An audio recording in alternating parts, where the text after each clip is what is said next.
Hey, what's up everyone? This is Robert with AskBeckyMedicare.com. We're not going to go over Medicare today, but we are going to go over a product that's very important.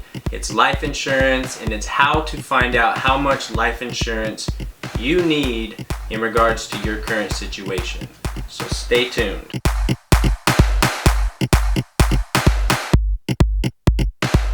Alright everybody, thanks for joining me. Again, this is Robert McDougall. What we're going to talk about is not Medicare but life insurance, right?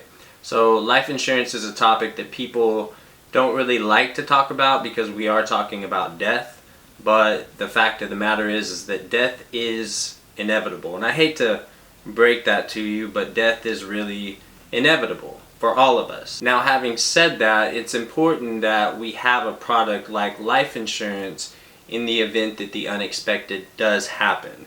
And it's not only important to have life insurance, because having life insurance is better than not having life insurance, but we want to make sure that we're protected adequately. And in this video we're going to go over exactly how you get to the number that suits your bill for how much life insurance it is that you need. So within this, I'm going to give what's called a needs analysis, and I'm going to give an example of how I would come up with someone's ideal number that would be adequate coverage for them in regards to a face amount for life insurance. Okay, so here is an example of how to figure out exactly how much life insurance one person would require. So let's say we have a setup of a husband and a wife.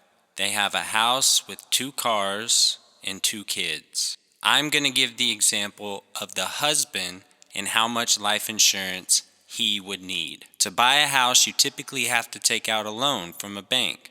And in this case, John, the father, has taken out a loan with his wife for $200,000 for the mortgage. So that's $200,000 he's in debt. John and his wife have 2 cars at $30,000 apiece that they've also taken a loan out, which equals $60,000. John's income is $70,000 a year. Now what we want to do is take John's income of $70,000, times it by 5, and that's $350,000. The reason we do that is if John was to die, his family would have his income for 5 years. The average household has about $8,000 to $10,000 in credit card debt or miscellaneous debt.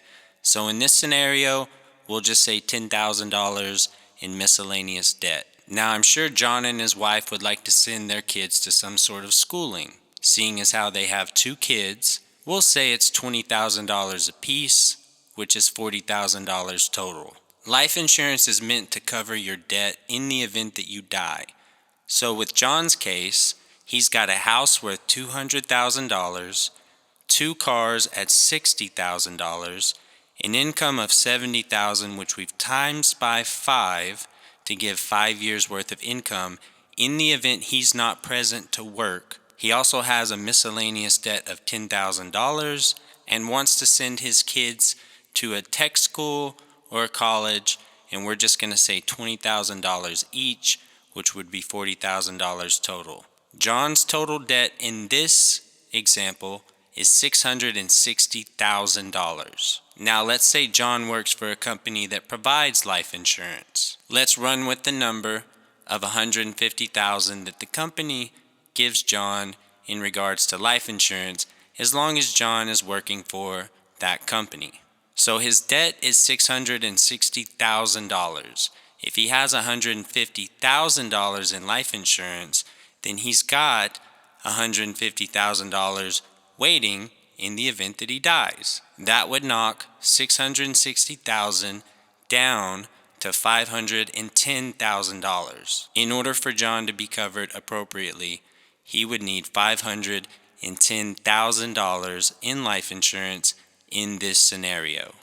Now, I don't have to beat this over your head. Life insurance is important. It's not something you want to be reactive to, okay? You don't want to get cancer and then try to get life insurance, because then it's going to be very hard, if not impossible. Life insurance is something that we want to be proactive with, just in the event that something does unforeseen happen. And this is a good tool to figure out what your number is. Now, the numbers that I used doesn't have to be your numbers, but you can plug your numbers in to the way or the system that I did, and you can basically come up with whatever your number would be based on that. And it may be higher than what I put, it may be lower. Everyone's situation is going to be different, but that's why it's called a needs analysis. Having said all that, again, my name is Robert McDougall. Thank you for watching the video. I am signing off.